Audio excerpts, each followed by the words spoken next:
Abo an abdu bo billion bo jasba ana waya cuman abdirra bo billion bo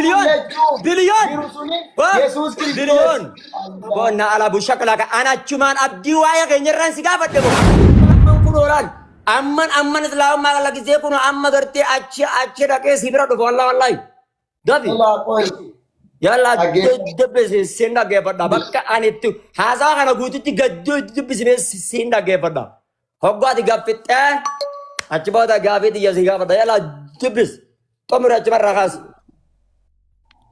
aggeeffadhu laa kunoo aggeeffadhu waaqayyo akkasitti tokkicha ilmasaa hanga kennutti biyya lafaa jaallate kun immoo isatti kan amanu hundinuu jireenya bara baraa haa qabaatuuf malee haa baduuf miti waaqayyo biyya lafaatti farachiisuuf miti biyya lafaa isaa fayyuuf ilma isaa biyya lafaatti erge malee ilma isaa kanatti kan amanu ittiin faradamu isatti kana hin amanne garuu maqaa tokkicha ilma waaqayyoo waan hin amaniniif ammayyuu itti faradameera ifichi gara biyya lafaa dhufeera namoonni garuu hojii isaanii amma waan ta'eef ifa irraa dukkana jaallatan firdichis akkuma kanatti in raawwatama. Okay. Amma as keessa bakka ani itti waaqaa jedhu naaf fidde. Haadha jedheen kunoon argitu ree sadii kure ani waaqa. Yes. Hin badee. Kunoo siin jedheen kana caalaa akkamitti ani waaqa. Ani waaqachaa jira. Bakka ani itti waaqa jedhu. Waaqa dhugaa nama dhugaa. Qoosiitiin baasa. Ati waa'ee dhugaatiif dhugaa ani waaqaa kanuma qofan si gaafadheen. Ani waaqaa Yesuus bakka ani itti waaqa jedhee. Eeshi qoish. Ani waaqaa naana waaqeffadha. Okay. Dabi. Eeshi qoi neeqiko. Okay, bakkeen ati reemta na fidde sun dogon goraa miti fuulli ati reemta na fidde sun dogon goraa miti. Qoi. Fuulli ati reemta na fidde sun dogon goraa miti hin dhabde. Laa dhaggeeffadhu laa Yohaannis tokko akkas jedha laa. No osoo hin dubbifnan duratti miliyoon haati reemta na fidde sun fuulli ati reemta na fidde sun dogon goraa miti. Ani waaqa kan jedhu. No, million. Bakka wali gal. Atireefin tana fuulicha atireefin tana fidde kuni. Kun dogongora as keessaan si baasaan han jechuu qabda. Kun dogongora miti. Kaati fidde sun. Ati sitti ni maati dhaggeeffadhu obboleessa koolaa qoi dogoggoraan qabu wangeelaa ni dogoggora jedhan. Sun dogoggora okay irratti wali galle jira. Hayyee bidiyaa bakkaan itti waaqa joofii gayyeessu. Yohaannis tokko akkas jedha laa. Sagalichi jalqaba waan hundumaa dura ture. Sagalichi jalqaba waan hundumaa dura ture. Sagalichi waaqayyo bira ture. Sagalichi ofii isaayyuu waaqayyo ture. Inni kun jalqabuma jalqabee waaqayyo bira ture. Wanti hundinuus isaan ta'e. Waan ta'e keessaas isa malee kan ta'e tokkollee hin jiru. Jireenyi isa keessa ture. Jireenyichis ifa namootaa ture. Sagalichis dukkana keessatti ni ibsa. Dukkanichi immoo isa bira ga'uu hin danda'u. Namni waaqayyo biraa ergame tokko ture. Maqaan isaas Yohaannis jedhama. Inni kun dhugaa ba'uudhaaf dhufe. Namoonni hundinuu dubbii isaatti akka amananiif waa'ee ificha dhugaa ba'e. Inni ofii isaa ifichaa hin turre. Waan ifichaa akka dhugaa ba'uuf ergame malee. Ifichi inni dhugaan inni gara biyya lafaa dhufee namoota hundumaaf ibsa. Inni biyya lafaa keessa ture. Biyya lafaas isumaan ta'e. Biyyi lafaa garuu isa hin beekne. Gara biyya dhuunfaa isaa dhufe. Namoonni isaa garuu isa hin simanne. Hamma isaa simataniif immoo ijoollee waaqayyoo akka ta'aniif aboo isaaniif kenne. Isaanis warra maqaa isaatti amananidha. Isaan kun waaqayyotti dhalatan malee dhiigatti yookiis fedha fooniitti yookiis fedha dhiiraatiin hin dhalanne sagalichis nama foonii ta'e nu gidduuttis buufate ulfinni isaa argine ulfinni isaas isa ilma tokkichi abbaa isaa irraa argatu ture. Yohaannis waa'ee kabajama wantaan isinitti ol qabamee jiru. Ana irra caalaa ana dura ture yoo jedhee waa'ee isaa dubbadhee kunoo isa kanaadha jedhe. Biliyaan. Guutummaatti ayyaana isaa keessa hundumaatti keenya ayyaana irratti ayyaana fudhanneerra. Biliyaan. Geegaa biibii. Okay. Amma gaafiin sii gaafadha. Ani waaqaa fi sagalichi waaqa ture jechuun tokko. Taada ani waaqaa fi sagalichi waaqa ture dhikko tokko. No. Ani laal ani rabbiin ani itti amane ani rabbii keessanii ani waaqa keessanii ana gabbaraa jiru ragaa sii bitaa. Ati bakka Yesuus ani waaqaa jedhumee ragaa naan finne gaa ani waaqa Yesuus. Bakka itti ani waaqa ana waaqessaa bakka itti jedhu ragaa naan finne hin jedheera. Ammallee naaf hin finneera. Na eeggadhu. Moo sagaleetti waaqa moo akkam? Qoy. Sibiiliin baasaa qoy. Na xiqqoo. Amma laal hoggaa irraa dhabde fuula kana keessas gaafii nuti na gaafatte hin jiru jedhi fuula reefin tanaa keessa hin jiru ka amma irraa dhabde kana keessas hin jiru bakka haala lammaffaa keessa seenii fidi bakka daaf feetu maatiyaas dubbisii feetu qorontoos dubbisii feetu luqaas dubbisii wooma feete qaray. Dhaggeeffadhu si dhufeera qoy. Maalirraa naafititti jirta ragaa? Baafadhu laa kunoo Isaayyaas raajichaa boqonnaa. No. Boqot ol jedhu. Biliyoon karee buntana naafidde sun kijibaa miti hin jiru bakka Yesuus ani waaqa ana waaqessaa jiru hin jiru. Hin jiru ani waaqa naan finne gaa. Ani waaqa. Okay. Dhiisi koominti ilaalni. Biliyoon dhiisi koominti ilaalni uummata kee dhiisi. Okay, ilaalin koominti nama wallaa billaahi ilaalin. No, ati yoo ragaan qabaanne maaliif deemtati? Dhiisi bilbila dhiisi dhiisi nama odhan baasini. Okay. Bakka itti ani waaqa jedhu dubbisa jechuudha. Tartaan koppiliin keenan na godha piliisu harkaan tartaan. Wangeela Isaayyaas raajichaa boqonnaa 45 lakkoofsa 5 irraa akka jedha Waaqayyo ana duwwaadha. Ana malees Waaqayyo kan biraa hin jiru. Yoo ati ana beekuu dhaabaatte iyyuu ani immoo si hidhachiisee sin jabeessa. Ani ifa dukkanas nan uuma. Nagaa nan buusa. Gooliis nan kaasa. Hundumaa nan hojjedha. Bantiiwwan waaqaa qabanaman duumessoonnis qajeelummaan gadi haroobsan lafti banamee fayyinni haa biqilchu qajeelummaanis isaa wajjin biqilee haa guddetu ani waaqayyo kana hundumaa nan godha jedhe. Okay. Hello. Kaati amma dubbifte sanii.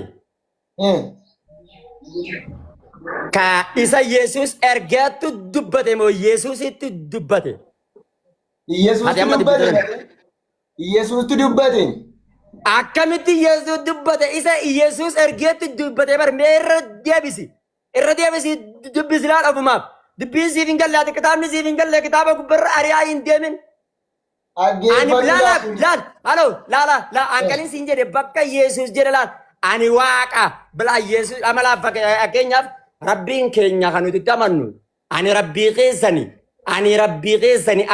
ani Allah keessanii nagabbaraadha anuma tokkichoomsaa jedhu ragaa sii bida. Ati kallattiidhaan bakka Yesuus Allah ol jedhe Ollaan biliyoon ol jedhi laal bakkatti ani Yesuus ani waaqa jedhuun barbaada laa. Aboomchaan kun laal Maatiyos ta'us bakkuma fedhe bani ani waaqa ana gabbara yookiin ana waaqessa bakkatti jedhu Yesuus. Kana qofan si barbaadu. Kunooti kaa Isaayyaas raajichaa boqonnaa 45 lakkoofsa 5 irraa kaasii dubbifadhu. Atummaan nu dubbisi bakka itti ana waaqa jedhu oqoy bakka itti ani waaqa jedhu dubbisi daf ban. Atummaan nu dubbisi ragaa amman maalan godhan dubbifadhu abbuma naaf jedhu dubbisa. Daf ragaan hoggan Allah kiyyarratti dhiyeesseen si dubbisee sumaaf qara abbuma naaf jedhu qara atummaan naa baas daf sin dhageeffadha. Ani waaqa na waaqessaa bakka jedhu. Sammaan fudhatamoo kan biraa immoo sii fidu. Ragaan ati naaf iddoo hundinuu hin jiru. Ragaa amma haja balata laalatti. Dhaggeeffadhu Isaayyaas raajichaa boqonnaa 45 lakkoofsa 5 irraa Waaqayyo ana ilaa kun Waaqayyo ana duwwaadha. Ana malees Waaqayyo ana duwwaadha jechuun maa jechuudha? Eenyu akkas jedhe Waaqayyo ana duwwaadha kajeesan. Isuma kan Yesuusuma jechaa raka Waaqayyo ana duwwaadha. No, Yesus jecha jiraatu meeree ragaan mee. Ana duwwaadha jechuun ana duwwaa jechuun maal hiikan isaa. Gaaffiisi gaafadha. Amma koo wangeelli kan inni wangeela no gaafi diyarraan bahin ana duwwaadha jechuun mee hundaa dubbisiifi dhaggeeffatu. Okay, hundaa dubbisiifi bakka. Hayyee ittiin dabalamu dubbisiifi bakka siin dhaggeeffadha fete dubbisiifi. Wangeela keessatti koo wangeelli kan ibsu koo waa'ee Yesuus dubbisiisin dhaggeeffadha. Bakka fiti asiin dubbisiin dhaggeeffadha. Ilaa dhaggeeffadha. Wangeela keessatti yookaan amantaa kiristaanaa keessatti waa'ee Yesuus waaqa ta'uusaati kan. Miliyoon bakkatti ani waaqa jedhu naafiti bakka dhiisa madubbii ani waaqa. Waaqayyo ana duwwaadha. Ilaa dhagge Isaayyaas raajichaa boqonnaa 45 lakkoofsa 5 irraa Waaqayyo ana duwwaadha.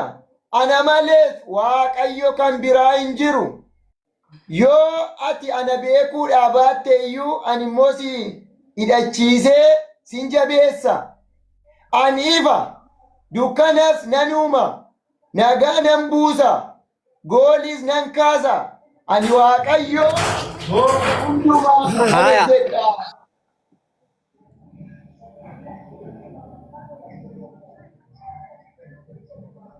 Meshi.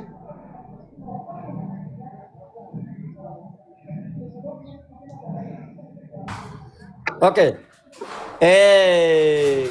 Lala, nai dhageessami? Laal, obboleessa kiyya. Afaan Oromoo ni beekta. Nan beeka.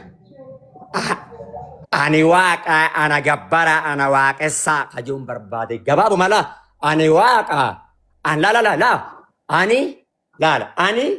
waaqa na waaqeffadha. Ani waaqa na waaqeffadha. Hangi namaa bar maal gootaa dila kana gannaa gurta. Mataan an dukka qoy biliyoona sirraa hiikkate sammuu biliyoona. Biliyoon. Maamilli ogeessu sii fideera kan dila ani waaqa na waaqessaa kajoo qofan barbaada gaa ani waaqa na waaqessaa. Hin dhageessu amma kunoo jedhe miti ilaa dhaggeeffadhu. Ilaa achiin immoo. Okay. La. Mee quraana kiyyaan sii fidaa. Ana malaa quraana kiyyaa afaan Oromootitti ilaala kana naan jaa. Amma yoon suuraa xahaa banadhee suuruma xahaa bichaa qobsila. Amma fakkeenyaaf suuraa xahaa gabaabinaan ani rabbii keessanii ani Allah keessanii anama qofa gabbaraa kaja'uun sii fida laal. Takkaa'u ana qofa gabbari ani Allah keeti Allah kan kee anama qofa gabbari. Takkaa'u isa siin jedhu quraana kana keessaa bakka hedduudhaan sii fida afaan Oromooti gabaabaa. Ani kan si gaafadhe Yesuus ani waaqaa bakka jedhu qofan si gaafadhe buleessa jaqaali. Ani waaqaa na waaqessaa bakka jedhu qofan si gaafadhe. Daf.